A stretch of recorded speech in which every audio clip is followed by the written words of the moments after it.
Hi, my name is Brianna Kinsey. I'm a senior at Ohio University in Zanesville, Ohio, majoring in communications. Peter Drucker once wrote, "The most important thing in communication is hearing what isn't being said." Drucker was a noted expert in business management and is said to have inspired corporations such as Toyota and Coca-Cola. What Drucker recognized is what communication experts have understood for years, that nonverbal communication communicates something. In an attempt to better understand how nonverbal communication can be used in a corporate setting, I have decided to explore nonverbal communication within a dentist office, and how one dentist has used nonverbal communication to break down stereotypes of dentistry. In this video, I will be evaluating the environment and physical surroundings in Dr. Solin's dental practice. I will discuss how he has communicated nonverbally the idea that dentistry is an art.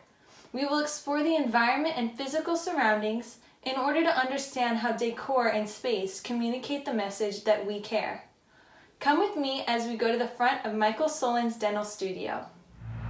Hi, here I am in front of Dr. Solin's dental studio. Dr. Michael Solins is a practicing dentist in Zanesville, Ohio.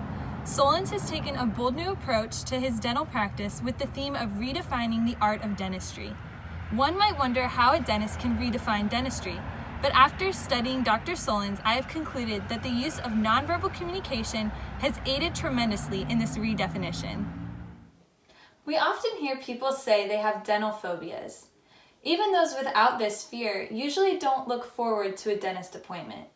According to the Hawaii Dental Journal, what many people consider dental phobias are actually forms of post-traumatic dental care anxiety, PTDA, a part of the post-traumatic stress disorder spectrum.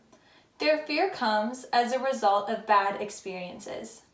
Doctors Braca and Vega write, "Research has documented that individuals who reported having experienced painful treatments and have perceived a lack of control in a dental situation were approximately 14 times more likely to also report higher dental fear and approximately 16 times more likely to report being less willing to return to the dental treatment."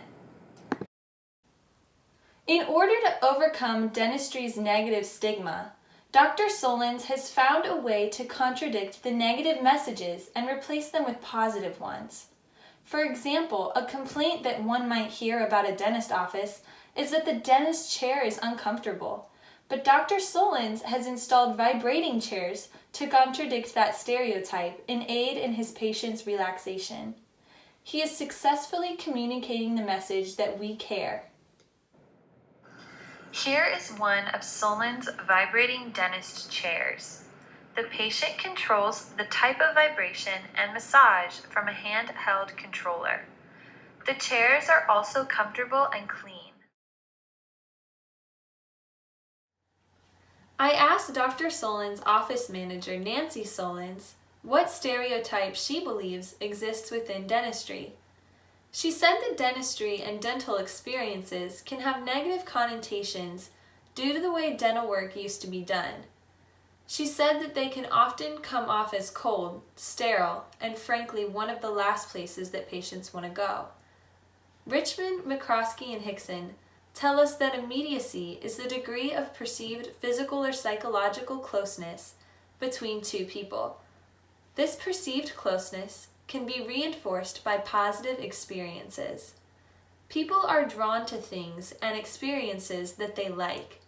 By reducing the negativity associated with dentistry and communicating the message that we care, Dr. Solins is offering his patients an opportunity to feel welcomed, nurtured, and provided for. While Dr. Solins and his staff do a wonderful job communicating their message verbally, creating that sense of immediacy non-verbally has taken work. Perhaps one of the biggest contrasts Dr. Solins communicates non-verbally to his patients is within the confines of his territory. According to Richmond, McCroskey, and Hickson, there are 6 types of territories: primary, secondary, public, home, interactional, and body. A dentist office would be classified as a primary territory. Owned by the dentist, it's used as a primary territory, respected by others, and not encroached upon without the permission of its owner.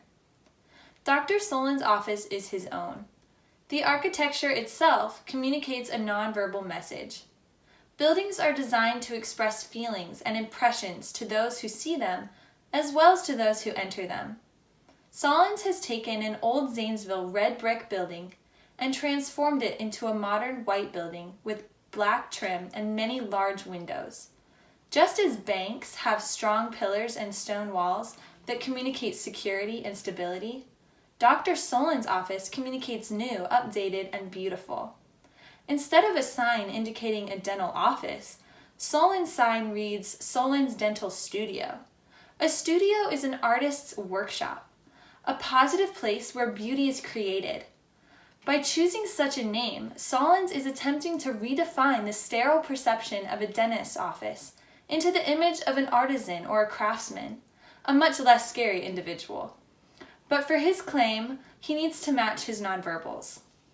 We know that a dentist affects our nonverbal communication by improving our smile.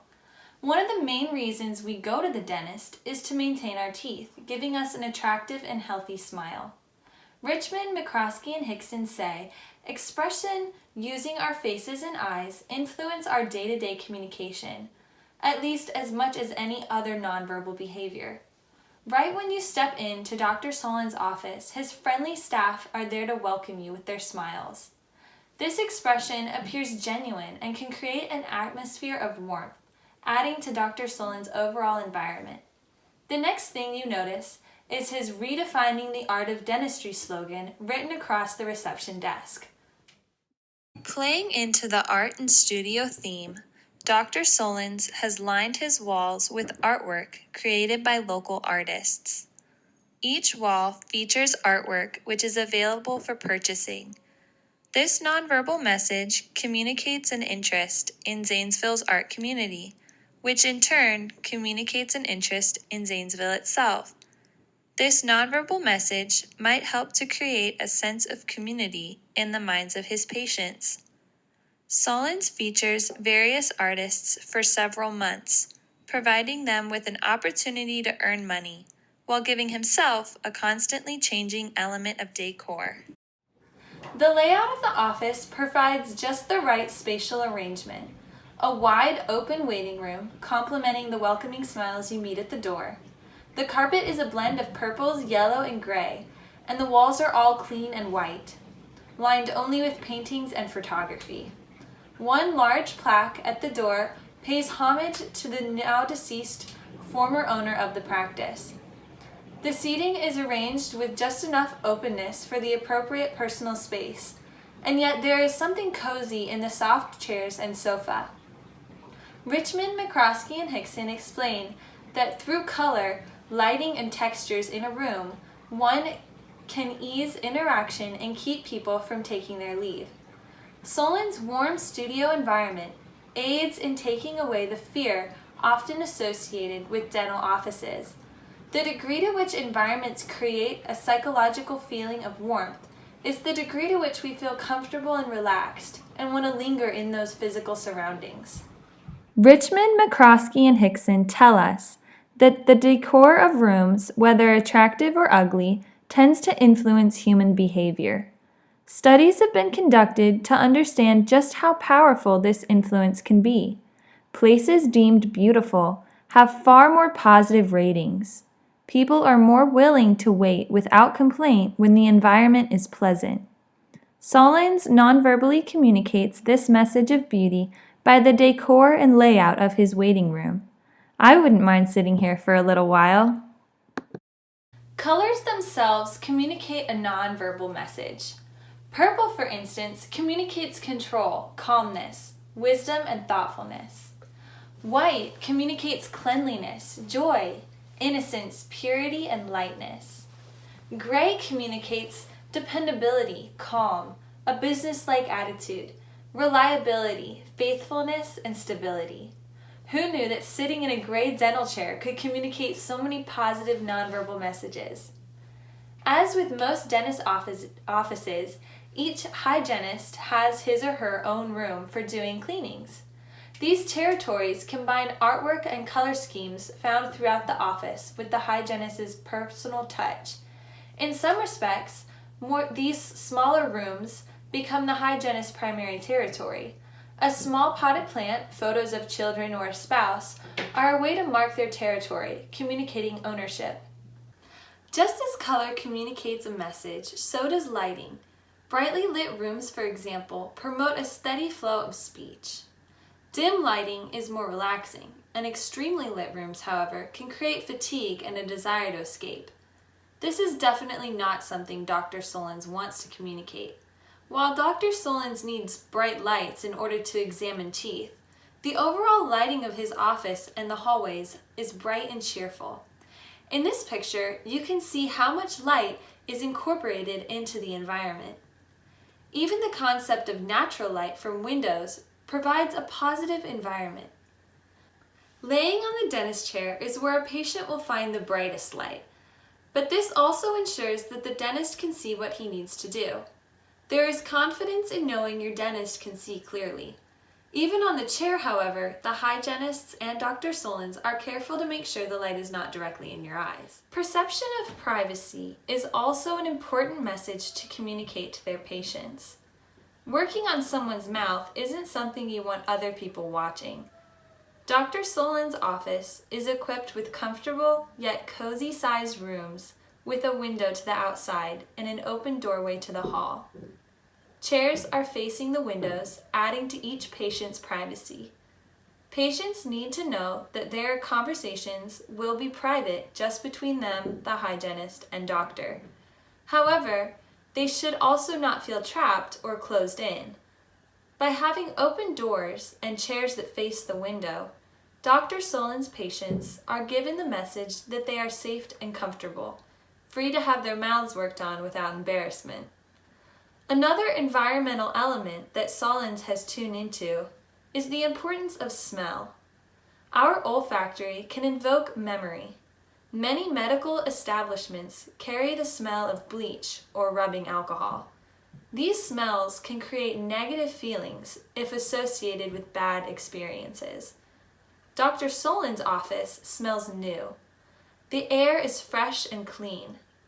This positive smell can have a powerful effect on how his patients perceive their experience there. Perhaps one of the most unique features, and my personal favorite feature, of Dr. Solins' studio is their therapy dog. Owned by one of the hygienists, Dwight has his personal job of walking around and providing a comforting greeting to Solins' patients. Dwight is a hyperallergenic Labradoodle and is still in the training phase. Dr. Solins hopes that Dwight will be able to aid in providing an element of calm to his anxious patients. Having a therapy dog can lower anxiety in nervous patients, both adults and children. According to UCLA Health, the simple act of petting animals releases an automatic relaxation response. Therapy animals aid in lowering anxiety. They provide comfort and are happy distractions.